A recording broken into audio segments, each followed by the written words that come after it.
간담회 모두 발언을 청해드렸습니다. 우리 상주시에서 앞으로 진행될 시정 방향에 대해서 들어봤는데요. 앞으로 발전될 우리 상주시의 모습이 더욱더 기대가 됩니다. 그럼 지금부터 이제 언론인과의 소통을 위한 출입기자 간담회를 시작하겠습니다. 오늘 이 자리에 참석해주신 언론인께서는 시정에 관한 유익하고 좋은 의견 부탁드립니다. 간담회 시 질의를 희망하시는 지역 언론인들께서는 손을 들어주시면 저희 직원분들이 마이크를 직접 가져다 드리겠습니다. 그리고 질의하시기 전에 언론 매체명과 성함을 말씀해 주시면 되겠습니다. 그럼 지역 발전과 성공적인 시정 추진을 위해서 여러분들의 폭넓고 다양한 의견 기대하겠습니다. 질의하실 분들은 손을 들어주시면 되겠습니다. 예, 편하게 말씀해 주십시오. 경북 미래신문의 이상근 기자입니다. 다른 게 아니고요. 지금 최근에 한국경제신문에서 상주가 전국에서 가장 집값이 비싼 곳으로 전전년 대비 10%에서 15%까지 상승한 것으로 나타났습니다. 그 원인을 보면 2022년 이후에는 신규 주택이 중단된 것으로 나왔고요. 첫 번째는 일자리가 좀 많이 창출되지 않았느냐 그런 의견도 있었습니다. 그래서 이 점에 대해서 혹시 시장님의 어떤 뭐 생각이나 어떤 대응이나 어떤 뭔가가 있다면 한번 간단하게 말씀해 주십시오. 저도 그 기사를 봤고요. 일자리 계시는 모든 분들이 다 인식하고 있는 그런 부분인 것 같은데, 문제는 결론적으로는 수요 대비 공급이 부족한 그런 부분이고, 아까 말씀하시는 것처럼 2022년도로 추가적인 공급이 없었다는 것은 공급이 안 됐다는 건데, 내용이 보면은 상주 이제 아파트를 건립할 수 있는 여러 가지 여건이 대단히 어려운 그런 상황이 기본적으로 그렇게 이제 상지가 되어 있는 거죠. 그리고 그중에 한 가지는 일자리가 많이 창출되지 않았다. 이거는 오히려 일자리가 창출되어서 신규 수요가 늘어났기 때문에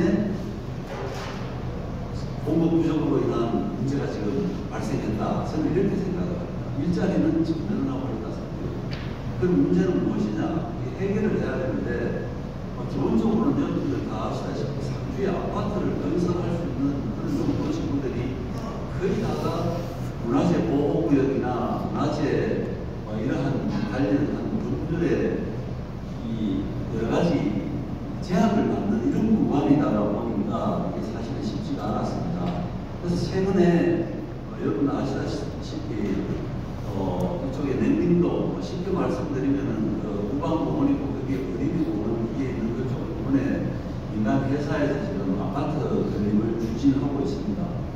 그것도 문화재 보호구역이라 가지고 두 가지 문제가 동시에 지금 해결이 돼야 되는데, 한 가지는 매장 누물이 없는가에 대한 매장 누물에 대한 조사를 진행을 하면서, 또 한 가지 풀어야 할 것이 이것이 문화재 보호구역 3구역에 해당이 되어서 건축을 하더라도 청구 제한이 30m, 그러니까 한 10층 정도까지밖에 건축을 할 수 있는 이런 부분입니다. 그래서 현재 상황에서 10층을 건축을 한다면 이것이 사업 타당성이 없기 때문에 투자하기 어려운 상황입니다. 그래서 이 두 가지 문제를 지금 해결하려고 하는데, 매장 문화재 발굴은 사실은 발굴을 해서 거기에서 보존해야 될 그런 문제가 가치 있는 문화재가 나온다는 사실은 그렇게 할 방법이 없습니다.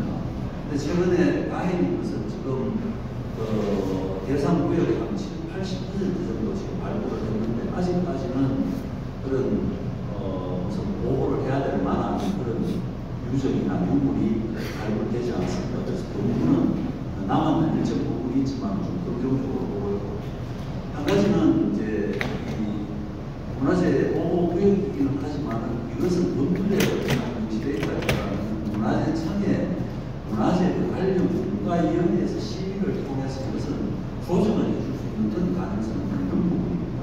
그래서 이 부분에 대해서 우리 시에서도 이것이 민간 사업자의 문제가 아니라 지역 경제를 위해서도 그렇고, 또 지역이 지금 당면하고 있는 그 주택난을 해소하기 위해서 우리 시에서도 행정적으로 적극적으로 문화재청에다가 설득을 하고 있습니다.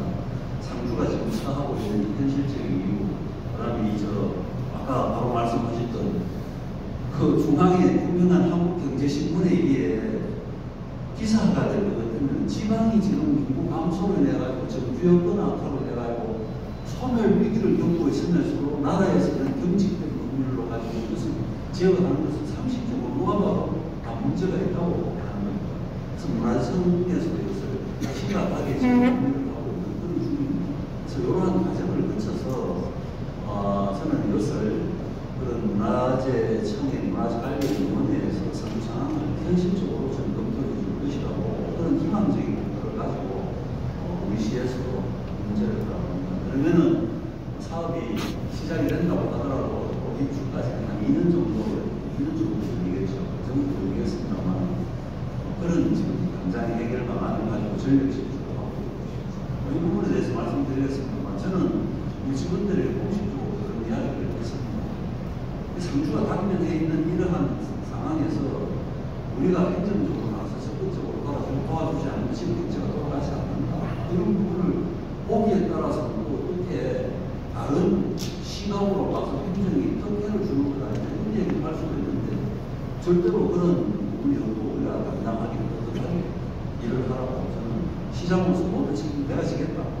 그런다고 우리 담당 부서에서 열심히 소통하고 현실을 설명하고 있습니다. 그리고 한 가지는 아까 이 모두반에서 말씀을 드렸습니다만 청년임대주택 사업이 남은 동사무소 같은 옛날 한전 사업부지에 거기에 이제 국토부로부터 건축 승인이 나왔습니다. 이것이 이제 LH가 주관을 해서 지분하면 LH가 임대사업까지 같이 하는데 그런 청년임대주택을 작년에 착공을 합니다. 그러면은 미혼인 사람이 상계 취업을 해왔을 때 주호가 이렇게 주려고 하고 무양동의 버스터미널 뒤쪽으로 해서 과거에 산림조합이 있던 거기에도 우리 정부의 자금을 받아서 단기간 상주에 살아보게 하고는 내지 청년들이 살 수 있는 숙소를 청년 게스트하우스식으로 지금 사업을 추진하고 있습니다. 부족하지만은 그렇게 진행이 되고 있고 함창에 지금 추진하고 있는 자인 아파트는 시행사, 시공사는 이제 자인인데 회사에서도 승인이 되었습니다. 그래서 로스를 짓고 있고 그러면은 상주 시내 문제는 그렇게 해결하고 또 전체적으로 지금 구미까지 집어들어 가고 있는 이런 사람들 실정에서는 오히려 함창의 아파트를 건설하는 것도 구미까지 나가는 이러한 문제를 해소시키는 데 지금 도움이 되리라고 생각합니다. 우선 이렇게